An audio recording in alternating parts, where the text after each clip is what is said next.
warahmatullahi wabarakatuh. Ladies and gentlemen, today we're going to try to make a purchase order on BarakaFi. The first thing we need to do is make sure our wallet's connected. So what we do is we go to the top right corner where it says connect wallet. We click connect wallet and then we select whatever wallet we want to connect. Now I want to use MetaMask, so I'll click MetaMask and then we wait a couple of seconds and here we go. The page comes up to connect it. So we press confirm and this connects my wallet to Baraka. Now we can see up here my wallet has now been connected. So once this is done, we can then go to the purchase screen. Now the purchase screen is broken down into two main parts. We have information on this side, which we'll come back to, and then we have the deal that I want to do on BarakaFi here. So let's just say, for example, I have ISLM and I want to lock up my ISLM. I want USDC for the collateral that I'm going to provide. And let's just say, I don't know, let's say 15 USDC. Let's say I want 15 USDC. And this duration is the time within which you have to make a repayment. Let's say I'm confident that I'll be able to make a payment back within 40 days. So I set this to 40 days. Now, essentially what I've done here is said, I'm going to provide ISLM as collateral. I'm going to be able to repay my loan within 40 days. And I want 15 USDC. So that's how it works in simple mode. We'll do another guide for the advanced mode in the future. Now moving to this side, what we're saying is the liquidation probability based on all this information and the information that's on the Baraka backend is very low. Now, this doesn't mean that there's no chance of you being liquidated. It just means that the possibility is very low based on the information that you've provided and the information that's in the back end. So always please monitor your positions and always keep an eye on what's going on. Now, turning to the summary section, what we have here is financing.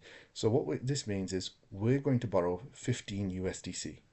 We're going to have to repay that value with 1.9%. To repurchase it, I'm going to have to provide 15.285 USDC, and the repurchase has to happen before January the 15th, 2025. Now we go to the collateral side. Now what this says is I'm going to put down 429.1596 ISLM as collateral. The ratio for the collateral is 195.45. The liquidation limit is, we can look at that or you can look at this bit here. And this is what the figure of ISLM has to be for a liquidation event to occur.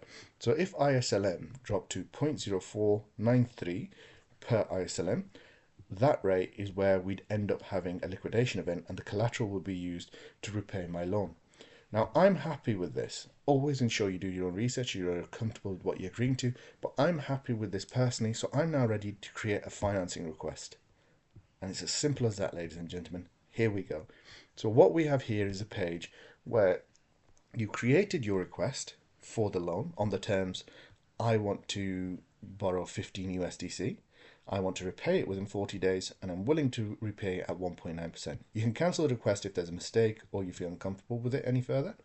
And the outstanding balance to repay is 15.285 USDC. So that's what I have to pay to recover my collateral.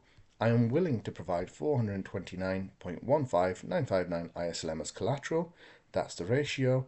That's how much, there's still sat there. So I'm happy with that. Excellent. Now, this is a new request. Now I want to wait for the matching to occur.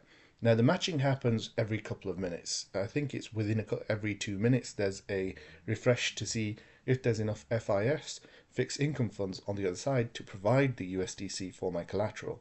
So let's go to view financing line and see if anything's come up, if the request has been matched. I can see here it's not been requested. It's a new request, so it's not been matched and it's only been a minute. So what we'll do is we'll pause the walkthrough here and we'll reconvene once we have this request matched.